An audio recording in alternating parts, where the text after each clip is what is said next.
Gracia y paz, muy buenos días. Hoy estamos entrando en el 16º día de nuestro ayuno, 21 días removiendo el velo.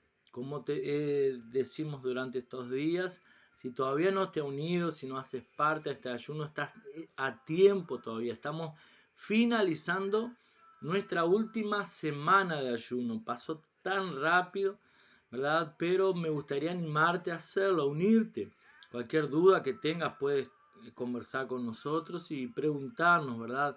Pero es muy importante en estos días de ayuno y oración estemos juntos en unidad, ¿verdad? Para que el Señor pueda remover todo velo que nos impide disfrutar de lo que Él tiene para nosotros y en poder entender, ¿verdad? Al respecto del Evangelio. Durante estos días hemos estado hablando un poco sobre ley versus gracia, ¿verdad? Y hoy, en el 16º día, estaremos hablando sobre el verdadero respeto a la ley, ¿verdad? Muchas veces cuando las personas nos escuchan anunciar el mensaje de la gracia, ellos piensan, normalmente tienen una reacción de rechazo, ¿verdad? ¿Por qué? Porque ellos suponen que nosotros estamos hablando mal contra la ley, ¿verdad? Y diciendo que tenemos que vivir una vida sin reglas, ¿verdad? No es eso lo que nosotros estamos hablando, ¿verdad? Nosotros no estamos hablando al respecto de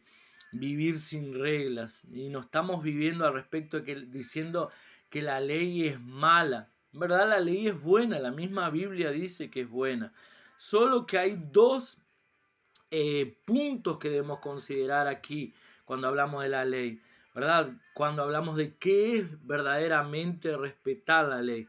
El primer punto, ¿verdad? Están aquellos que quieren seleccionar unos pocos mandamientos de la Biblia, ¿verdad? De repente quitan el sábado, guardan el diezmo, ignoran ignoran o cambian a su conveniencia los 613 mandamientos de la ley y actúan como si fuera suficiente. Ese es algunos, ¿verdad?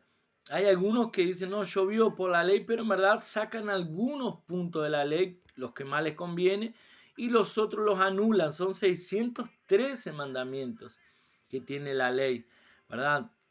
O esa es la primera opción. Está la segunda opción, que son aquellos que intentan practicar los 613 mandamientos y llegan a la conclusión de que es un estándar muy alto y perfecto, imposible de lograr.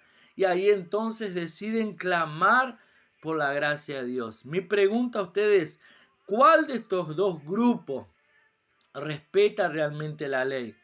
Aquellos, ¿verdad?, que se encajan en la segunda opción, que ven la ley como Dios la ve, como Dios quiso que fuera, ¿verdad? Solo cuando vea la ley como un estándar inalcanzable, estás realmente respetando la ley, ¿verdad? ¿Y cuál es la manera correcta de honrar la ley?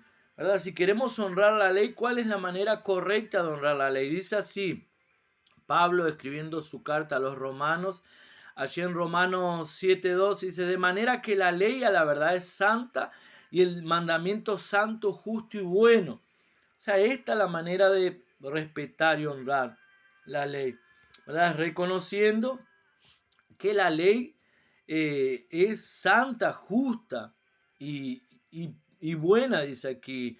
El mandamiento es santo, justo y bueno, dice Pablo. Entonces esta es la manera correcta de honrar la ley, tratarla según el propósito para cual Dios la dio, ¿verdad? Tratarla como un guardián, como un maestro que nos lleva a Cristo. Pero una vez que llegamos a Cristo, ¿verdad?, necesitamos sostener nuestra vida cristiana a través de la fe en Cristo como el único camino para ser salvo y vivir una vida cristiana, ¿verdad? Allí Romanos 3:31 dice así, luego por la fe invalidamos la ley, en ninguna manera, sino que confirmamos la ley. O sea, por la fe nosotros no anulamos la ley, dice el apóstol Pablo, sino que la confirmamos. O sea, el sistema de la ley, ella se basa en la obediencia. El sistema de la gracia se basa en la fe. Puesto que estamos en la gracia, anulamos la ley. No, al contrario, la confirmamos. Es lo que decía Pablo. Confirmamos la ley cuando vemos que ella es inalcanzable, ¿verdad? Que su alto estándar es inalcanzable, ¿verdad? Y esto es tratarla con la más alta estima. Reconocemos que la ley no fue hecha para el cristiano. La ley, dice Pablo, que fue hecha para los impíos, para mostrarles su pecaminosidad. ¿Quién dice eso? Es Pablo. ¿Verdad? Allí en su carta a Timoteo, capítulo 1, versículo 8 al 10, dice así: pero sabemos que la ley es buena si uno la usa legítimamente, conociendo esto, que la ley no fue dada para el justo, dice Pablo, sino para los transgresores y desobedientes, para los impíos y pecadores, para los irreverentes y profanos, para los parricidas y matricidas, para los homicidas, para los fornicarios, para los sodomitas, para los secuestradores, para los mentirosos y perjuros, y para cuanto se oponga a la sana doctrina. Entonces Pablo le está diciendo aquí a Timoteo que la ley es buena siempre, siempre y cuando que alguien la use de manera legítima. ¿Verdad? ¿Cómo utilizar la ley de manera legítima? Él dice aquí, ministrándola a los impíos. Vea que el texto aquí en 1 Timoteo dice así que la ley no está hecha para los justos, sino para los impíos. Entonces, si la ley no está hecha para los justos, sino para los impíos, ¿cómo nosotros podemos vivir debajo de la ley? Si nosotros ahora fuimos hechos justos, ya no somos más impíos, ¿verdad? La ley no se promulga para el cristiano que ha sido declarado justo por Dios, sino para los transgresores y rebeldes que se oponen a la palabra de Dios.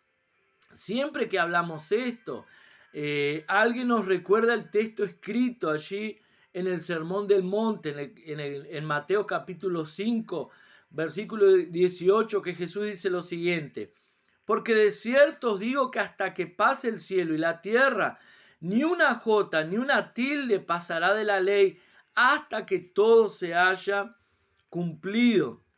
O sea, este texto parece contradecir lo que enseñamos, ¿verdad? De hecho, la ley no se aprobó.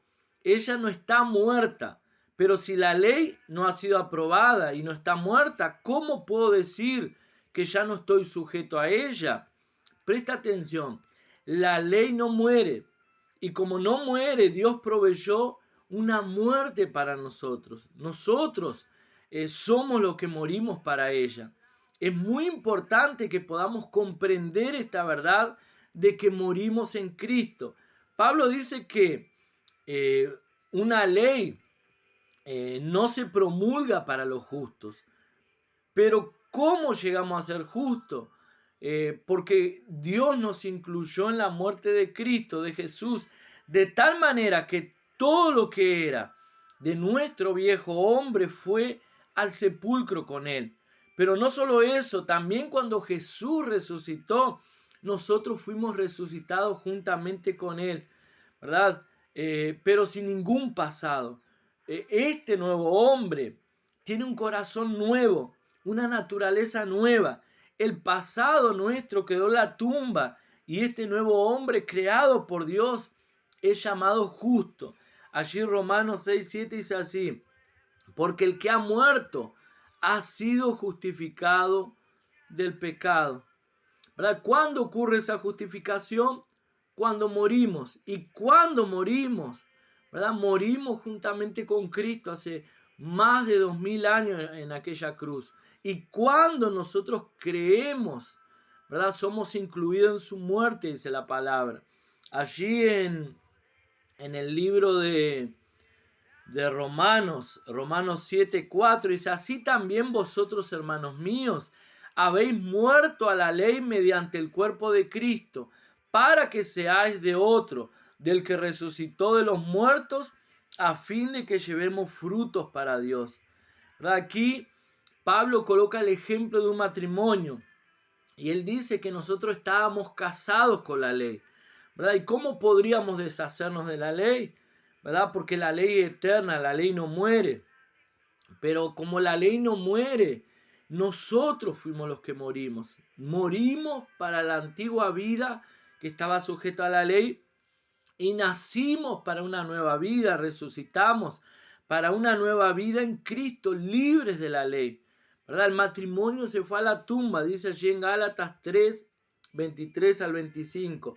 Pero antes que viniese la fe, estábamos confinados bajo la ley, encerrados para aquella fe que iba a ser revelada. De manera que la ley ha sido nuestro ayo para llevarnos a Cristo, a fin de que fuésemos justificados por la fe. Pero venida la fe, ya no estamos bajo ayo. O sea, todo incrédulo, dice la Biblia, que tiene una ley dentro de él. De modo que cada uno se acuse y defiende todo el tiempo en su conciencia. Pero nosotros no, morimos y fuimos libres de la ley. Obtuvimos una nueva naturaleza y hacemos el bien porque el amor de Dios ha sido derramado a nuestros corazones. Y hacemos el bien también porque su amor, ¿verdad?, llena nuestros corazones, dice Pablo allí a los Gálatas y en su carta a los romanos. Entonces vamos a suponer que, un ejemplo claro de esto, ¿verdad?, vamos a suponer que usted vive en la frontera, pone frontera aquí, Uruguay y Brasil, ¿verdad? Estamos a algunos kilómetros de distancia. Vamos a suponer que usted vive en la frontera de Brasil y Uruguay, solo que usted es brasilero y sufre un infarto, ¿verdad? Y muere.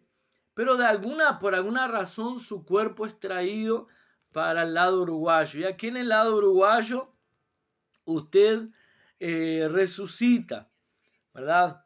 Y ahí usted nace de nuevo, mejor dicho, en el lado uruguayo. Recibe un nuevo hombre, un nuevo nombre. Entonces, ¿qué es lo que sucede? Si usted nace de nuevo de este lado uruguayo, usted ya no es más brasileño, usted es uruguayo. Usted murió del lado brasilero, pero nació de nuevo del lado uruguayo. Entonces, las leyes del lado brasilero ya no se colocan, ya no se aplican a su vida porque usted no es un ciudadano brasileño. Ahora usted es un ciudadano uruguayo. Las leyes que se aplican para usted son las leyes de Uruguay. Entonces algo parecido sucedió con nosotros. Antes el viejo hombre vivía bajo las leyes, bajo la ley del antiguo pacto. Nosotros morimos, resucitamos con Cristo y nacimos en una nueva ciudadanía. Ahora fuimos hechos justos. Y las leyes que se aplican a nuestras vidas, ¿verdad?, son las leyes del nuevo nacimiento, la ley del espíritu y vida, ¿verdad? Así también nosotros estamos en este mundo, pero morimos y fuimos transportados al reino de Dios y allí fuimos resucitados. Ahora ya no somos del mundo, somos criaturas nuevas que pertenecemos a otro reino, donde la ley ya no tiene jurisdicción. Cuando nos convertimos, la ley pierde su poder sobre nosotros. La conclusión es que la ley no está muerta, pero nosotros los creyentes hemos muerto a la ley. No estamos bajo la ley. Cristo es el fin de la ley para nosotros.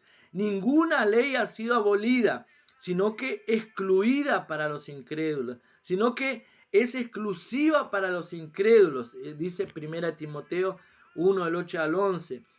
1 del 8 al 11. Nosotros los creyentes estamos bajo la gracia y guiados diariamente por el Espíritu de Dios. Amén. Que el Señor lo bendiga. Un gran abrazo para todos. Nos vemos mañana. Mañana continuamos con nuestro 17º día de la lectura, ¿verdad?, de este devocional, lectura del tema removiendo el velo, de nuestro ayuno y oración, 21 días. Amén. Un gran abrazo. Chao, chao. Hasta mañana. Bendiciones. Que pasen bien.